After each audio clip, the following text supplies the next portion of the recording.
gi déglul tuuti ma yeggal day wax li saam xel xalaat ci réew mi il faut travail beaucoup travail toujours travail li baax ci réew mi ay lii lu mu doon fii ñàpp sonn seen nguur gu bon a tax réew mi xiiboon du li ngeen digee woon du li ngeen fi waxoon ay ana suñu koom-koom lii lu mu doon ñun dañoo sonn seen nguur gu bon a tax réew mi xiiboon du li ngeen digee woon du li ngeen fi waxoon ay ana suñu koom-koom dëkk baa ngi tooy ba inondé ci lim lëndëm ak wóoradi askan wi di jooy ndax jaaxle ñàkk dërëm ak wéradi nga dëkkee tukki dem ak a dikk doo toog ni ko tërëri sa nguur a bëri sikk ak i jëwrin yu xamadi yaay fal di folli di teggi di bumi weer bu nekk remaniement bu bees ni yëre bu ñuy summi yaay wax di weddi di jël di bàyyi te kenn du ne du nii ku lay jéem a weddi takk der yi jàpp landu lii xanaa gi soo ne ñi la wër ñoo gën a foqale bukki dañoo xiif ba bu ñuy lekk ginaar sax duñ ko suqi mais nag doo yàlla ndax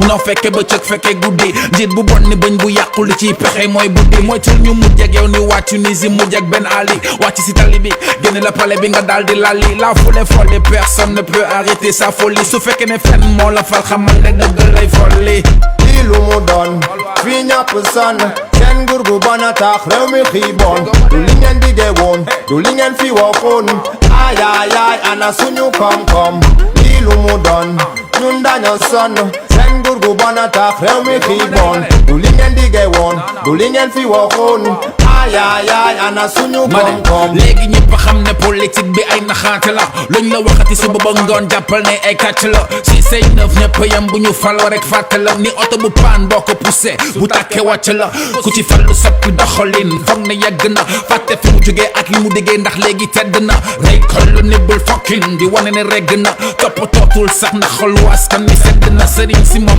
mel na ne yëgul ne dëkk bi metti na fayul ndox fayul courant ñàkkul dépense te matle na nguur gi di ko féexal mu daal di gëmm ni gumba dootu ñu nangu mu ñuy fooxal ñu ne cell ni muuma li muy dégle du sharia du farata du sunna diine jële mbubboo ak di xëccoo alalu àdduna meeting la gën a farataal waraate àjjuma nañ waxante dëgg bàyyi masla moo ñuy génne ci musiba lii lu mu doon fii ñàpp sonn seen nguur gu bon a tax réew mi xiiboon du li ngeen digee woon du li ngeen fi waxoon ay ana suñu koom-koom lii lu mu doon ñun dañoo sonn seen nguur gu bon a tax réew mi xiiboon du li ngeen digee woon du li ngeen fi waxoon ay ana suñu koom-koom ku ci manti falu rek soppaliku du fàttaliku li tax mu falu ku ci manti bakku rek nga daal di nangu foog ni waaje fi gën ay kii la wala kee la ana kii tane sa morom kun ci walu ba di ko sentu mu jël beneen njoon kii la wala kee la ana kii tane sa morom kun ci walu ba di ko sentu mu jël beneen njoon buñ ko fogawul woon lii lu mu doon fii ñàpp sonn seen nguur gu bon a tax réew mi xiiboon du li ngeen digee woon du li ngeen fi waxoon ay ana suñu koom-koom lii lu mu doon ñun dañoo sonn seen nguur gu bon a tax réew mi xiiboon du li ngeen digee woon du li ngeen fi waxoon ay ana suñu koom-koom.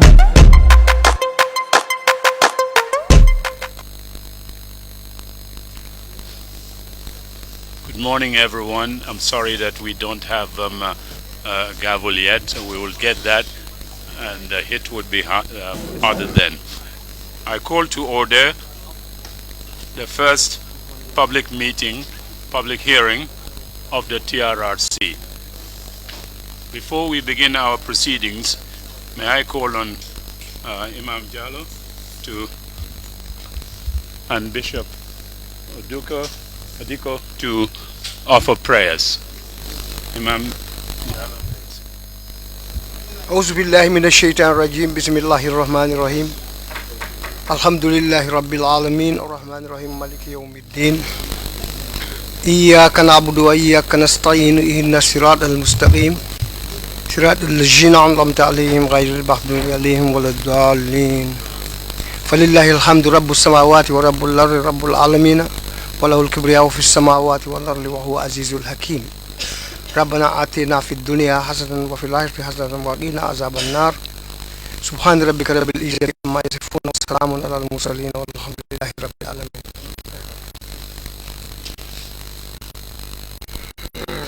Lord God of all creation, we thank you for this nation, the Gambia.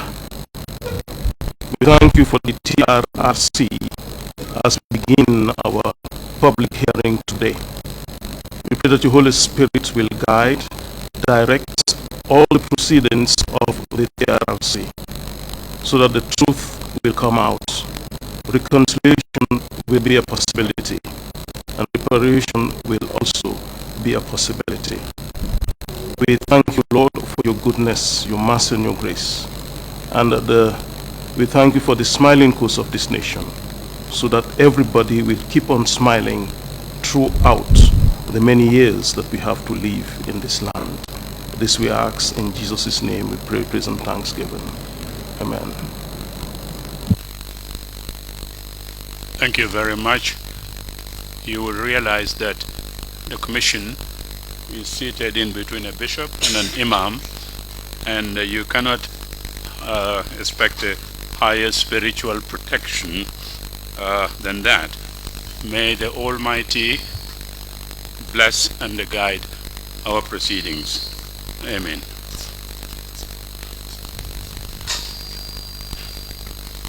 May I now call upon the commissioners to introduce themselves, name and where they come from.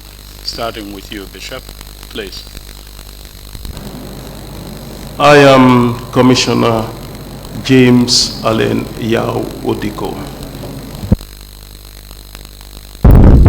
I am Mr. Parker.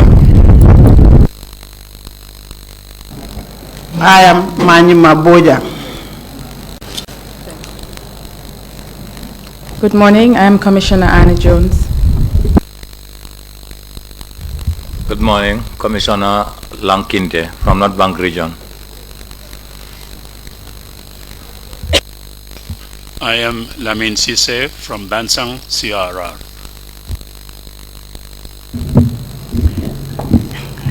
I am Adelaide Sose, I am the Vice Chair.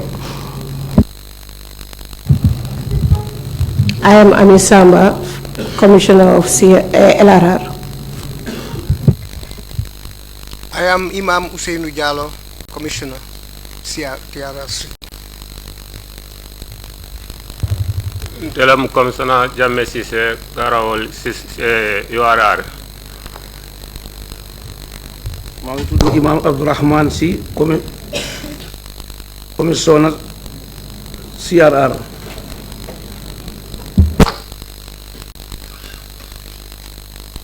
Thank you all very much indeed.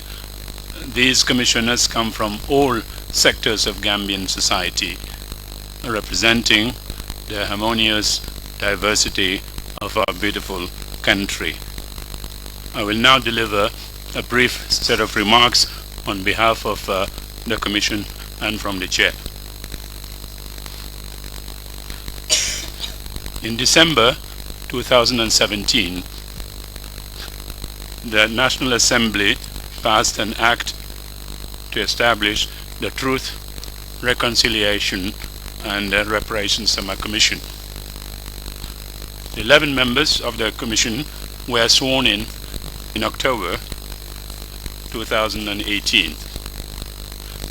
The National Assembly mandated the Commission to investigate and establish an impartial record of the nature, causes, and the extent of violations and abuses of human rights committed during the period July 1994 to January 2017 in order to, quote, promote healing and reconciliation, respond to the needs of the victims, address impunity, and prevent repetition of the violations and abuses suffered by making recommendations for the establishment of appropriate preventive mechanisms, including institutional and legal reforms, establish and make known the fact or whereabouts of disappeared victims, provide victims an appropriate and opportunity to relate their own accounts of the violations and abuses suffered, and finally grant reparations to victims in appropriate cases. As we start our hearing summit today, the 7th day of January 2019, we want to register our full understanding that the TRRC, therefore, is not about the commissioners or about the secretariat of the institution. It is about the victims of violations of human rights and abuses that took place over 22 years. And it is about the Gambian people who are still grappling with the legacies of dictatorship and authoritarian rule. It is time to find the truth and justice, to heal the nation, and to move forward as one people. The TRRC will engender an inclusive national discourse in which all sectors of the Gambian community will be invited and encouraged to participate. No group will be excluded, and the proactive efforts will be made as we have been doing during our outreach activities to ensure communities across the country, across the board, have a voice in our truth-seeking and healing process. The TRRC represents a safe space for all Gambians to participate in understanding the truth and building a nation on the principles of respect for human rights and the fundamental freedoms. We want to assure the Gambian people, the public, and all friends of the Gambia of our strong commitment to execute our mandate to the very best of our abilities without fear, favor, affection, or ill will. We'll do our best to fulfill the 3 cardinal objectives of our mandate: to discover the truth, promote reconciliation, and grant reparations as envisaged under the agreement, under the Act.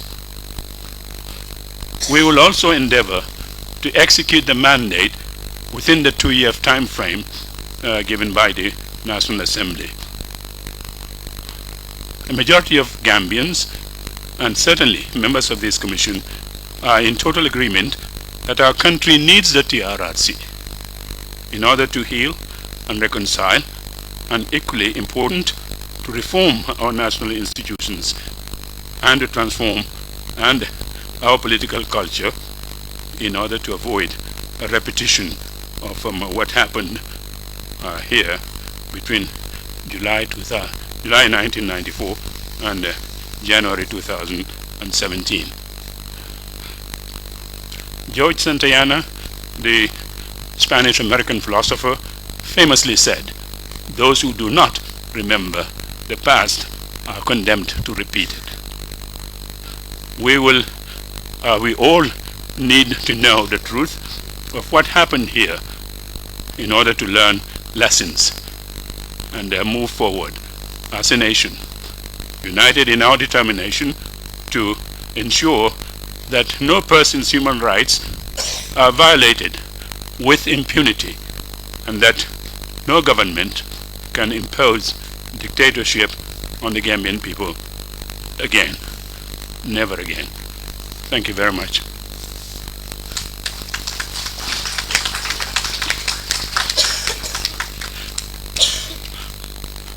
After those preliminaries, the Commission will now turn to the main item on our agenda, the first public hearing.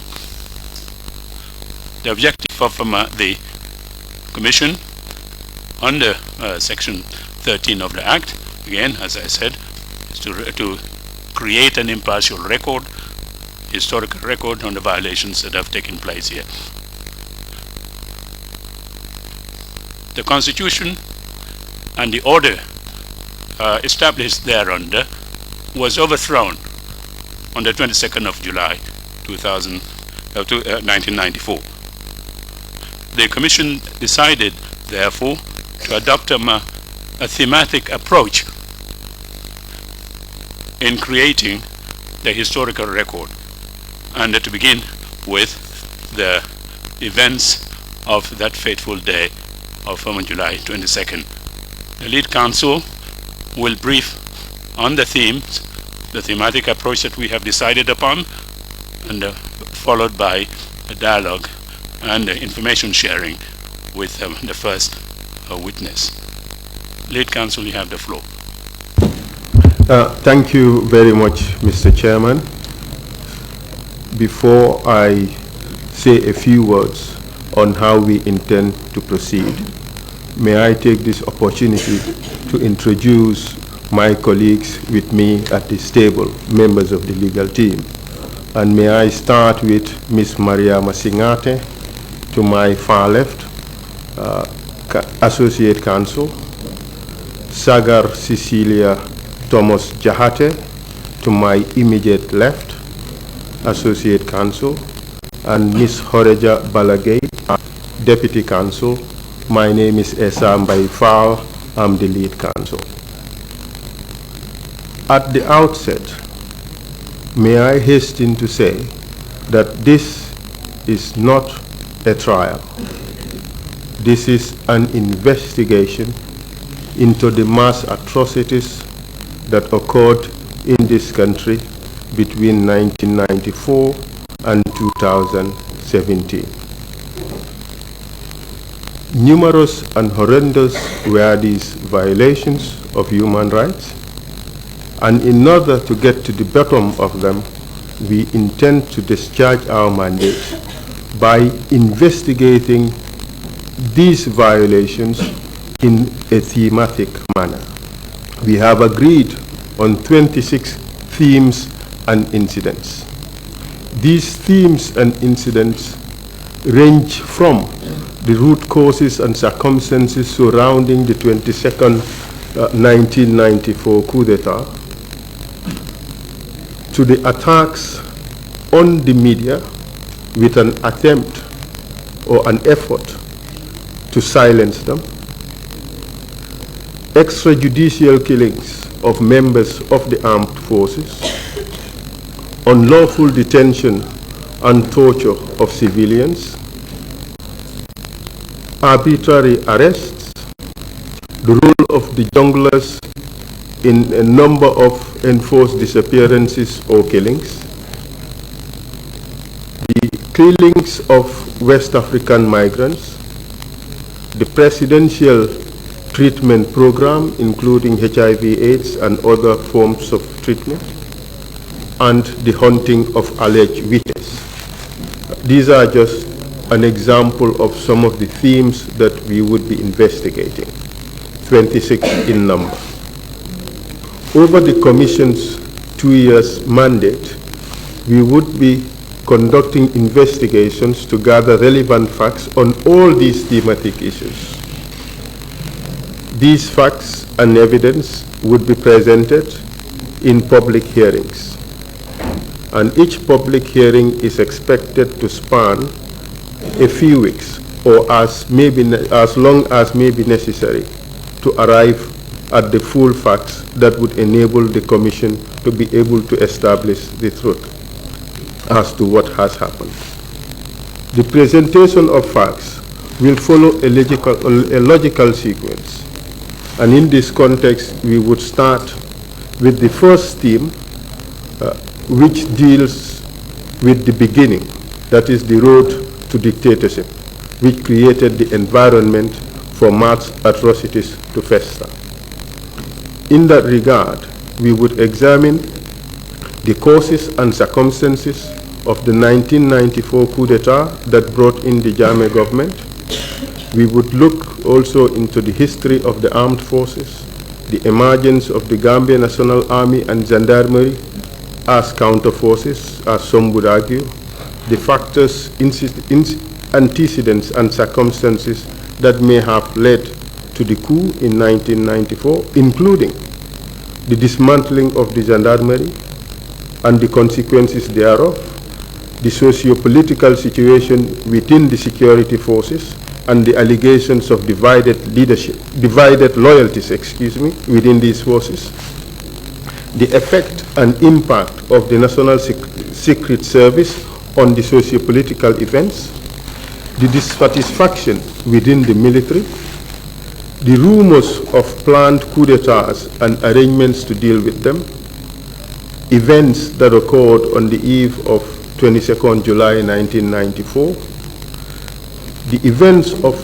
22nd July itself and the factors that led to the success of the coup, including the institutional failures, the arbitrary detention, unlawful detention and torture of civilians, and torture and detention of military or security officers that occurred soon after. The first session that we are going to deal with. We have about 24 witnesses on this particular theme.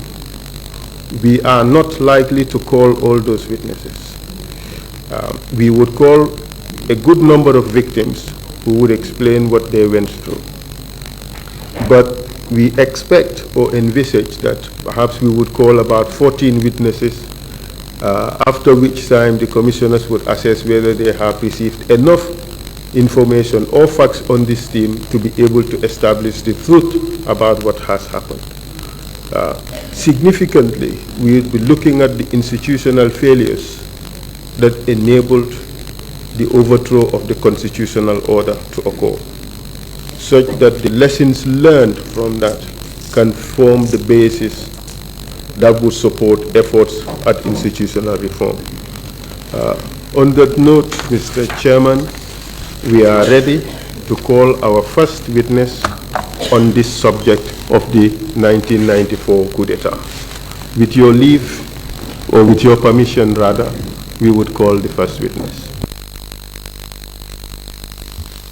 Thank you, Counsel. You may proceed to introduce the witness, please. May I ask the first witness to be led into the hearing room, please?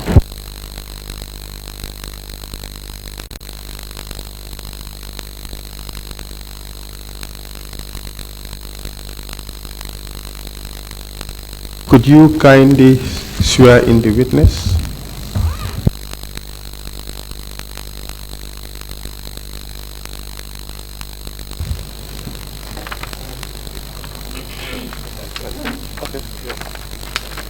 I, Ibrahim Chongan. I, Ibrahim Chongan, swear that I will speak the truth. I will speak the truth. Swear that I will speak the truth. Swear that I will speak the truth, the whole truth, and nothing but the truth. And nothing but the truth. So help me God. So help me God. Thank you. You may be seated, please.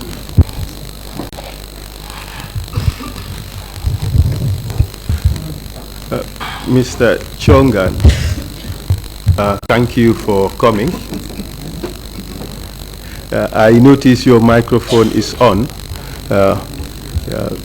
In order to assist the interpreters and to ensure there is no interference with the system, you turn on your microphone only when mine is off or another speaker's microphone is off, and vice versa.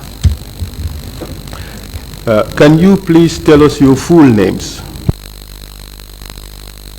My name is Ibrahima Ismaila Chongan.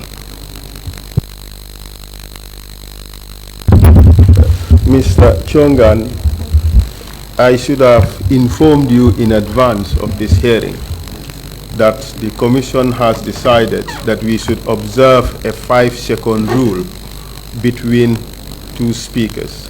When I finish speaking, you allow for 5 seconds before you also start to speak. Otherwise, there would be an overlap of speeches and it would be difficult for the interpreters to convey the message in our speeches. Understand?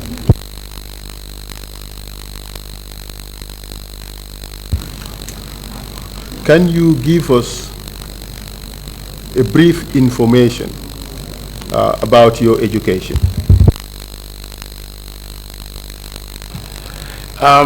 I started my primary school in Basse when my father was a police commander at the time, and then went to Serekunda Primary School in 1971, and then went to Gambia High School in 1977. When did you finish Gambia High School? I left Gambia High School in 1982 after having my O-levels and enough O-levels to go to sixth form. But I decided to join the Gambia National Gendarmerie on the 1st of November 1982. Can you tell us why you made this decision? Well, I think I must have been subconsciously influenced by my father, Ismaila Ibrahim Chongan, who is a retired police commissioner. I grew up in the barracks and services, and that must probably have influenced me to join the force, even though my father was not a bit recalcitrant that I should not join. I should go to sixth form and continue and go to university. You spent most of your working career in Gambia in the armed forces. Can you give us a brief description of your time in the Gendarmerie? Yes, after I joined and finished my initial recruit training, that's at the lowest level, I passed out in '83 in March, and then in 1984 I was selected as a cadet officer, and then in 1985 I left for France to the Gendarmerie Officer Training School to be trained as an officer. I came back in 1986 and I was commissioned as second lieutenant, and I was posted to the Gendarmerie Training School as an instructor, where I would train a lot of future officers and NCOs of the Gambia National Gendarmerie.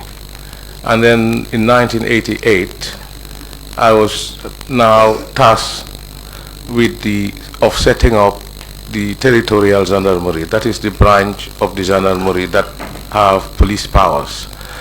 So I started that from scratch, and our fourth station is Combo Station here, bearing in mind that gendarmerie is a French concept, and it happened because of Confederation, and that's how the gendarmerie was created.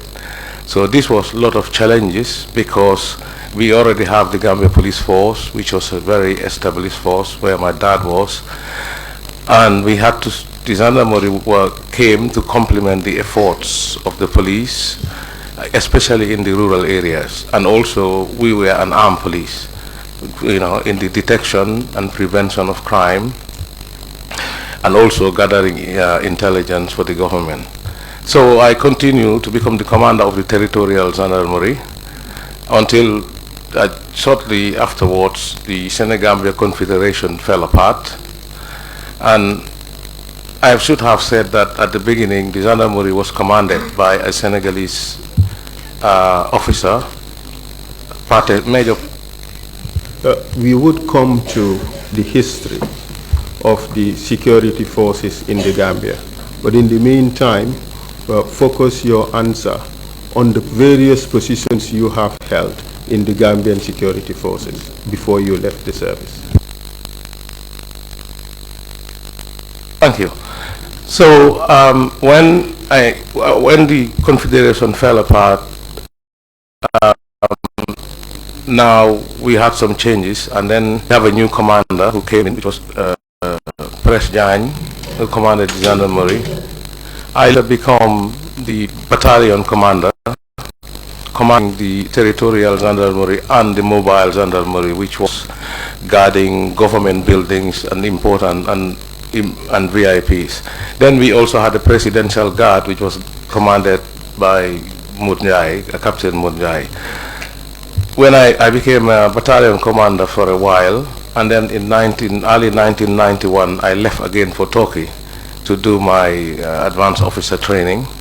I came back in 92, and I became the battalion commander, SO3, in charge of operations. And then by that time when I came, the then government decided to amalgamate the Gendarmerie into the Gambia Police Force, and we now become what we call the Tactical Support Group. The then commander went to become the deputy IG and shortly became IG, and then I became the commander of the Tactical Support Group, where we are a reserve for people today is what you see PIU doing. So that's what we're doing, guarding buildings, government building, escorting VIP, etc. So when I became the commander of the Tactical Support Group, a little bit later I went to 1993, I went to Italy to do another police course, and then I came back, and then now I was promoted to Assistant Inspector General of Operations, the first AIG in the history of the Gambia Police Force. And it is there that I continue very briefly, maybe 9 months, and then there was the coup in 1994. So in a nutshell, that is my career in the military. The Gendarmerie, you joined the Gendarmerie very early on after its establishment. Could you tell us the history, briefly the history of the Gambia Armed Forces, starting with the Gendarmerie? Yes, as I said, the Gendarmerie is a French concept, and by virtue of the then Senegambia Confederation, the Gambia National Gendarmerie was created. It was commanded by Colonel Ndaunjai, and after around 84, 85, then the Gambia National Army was created out of the Gambia National Gendarmerie. And Colonel Ndaunjai then went to Yundum Barracks, and they established the GNA. For us, the Gambia National Gendarmerie was commanded by Major Pate Seka, who would later become a general and a Senegalese interior minister. And there was a technical training team, assistant team of Senegalese officers and NCOs who were at the school now training the gendarmes. And the Gendarmerie then continued to develop. At that time, we only have the mobile Gendarmerie. Basically, we were guarding, the then president was guarded by the Senegalese gendarmes. And then up to, as I indicated earlier on, in 1988, we created the territorial Gendarmerie so that the Gendarmerie expand. And the GNA also continued to expand. Then they had some officers who were my squad mates that went to GNA with Colonel Ndaunjai, like Major Mabajo, like Major Modugay. Major Modugay was the 1st Battalion commander. Major Mabajo, they were the 1st company commanders. And that's how they grow from company to battalion. And then we continue. Then 1990 came at the ECOWAS summit here in Kairaba, where I was privileged to be the Joint Ops Commander, commanding the Army, the Police and Gendarmerie for the security of the heads of state. And there, the West African heads of state decided that they will send a force to Liberia, that is ECOMOG. And so now our army is the first time they're going for peace enforcement. This was not peacekeeping, this was peace enforcement. And now they went to Liberia, and now they have seen their battle hardened, and they came back, and we started to have some mutinies. Before we get into that, perhaps you would want to talk about the fate of the Gendarmerie. What happened to the Gendarmerie? Well, something catastrophic happened, which I think was a big political mistake. Well, anyway, it's a democracy. At the time, our political masters have the right to decide whatever they want. And also, the government decided to disband the Gendarmerie and annex it to the police. But this was caused because of a cultural issue, because the army afterwards would, we had initially British Army training team back that was training our army. Then we went to a point where we brought the Nigerian Army, NATAC, Nigerian Army Training Assistant Group. They replaced the British Army, and they started to command the Gendarmerie. And when the army, when the Nigerians came, they don't understand the concept of Gendarmerie. Commanded the Presidential Guard. And then we had Captain Sirif Mbai, who was the quartermaster. So at that time, we only had 3 captains, and Major was the commander of the Gendarmerie. So at this stage, 1989, after the break of the Confederation, you had a Gendarmerie for the first time commanded by Gambians, and then you have the Gambia National Army on the side. Is that did the Gendarmerie remain as it was in 1989, or did it subsequently change in terms of its structure? Yes, the Gendarmerie remained as it is. We had the territorial Gendarmerie. On that mutiny, do you recall who or which part of the security forces staged that mutiny? This first mutiny was done by the veterans of the Liberian campaign, something to do with pay and so on. But it was Liberia. It was not only the Gambia National Army that went to Liberia. We also had a small contingent of the Gambia National Gendarmerie who were doing the military police duties. But it's only the elements of the GNA that went to Liberia and came back. They mutinied, and we were able, then Gendarmerie was able to stop them at Denton Bridge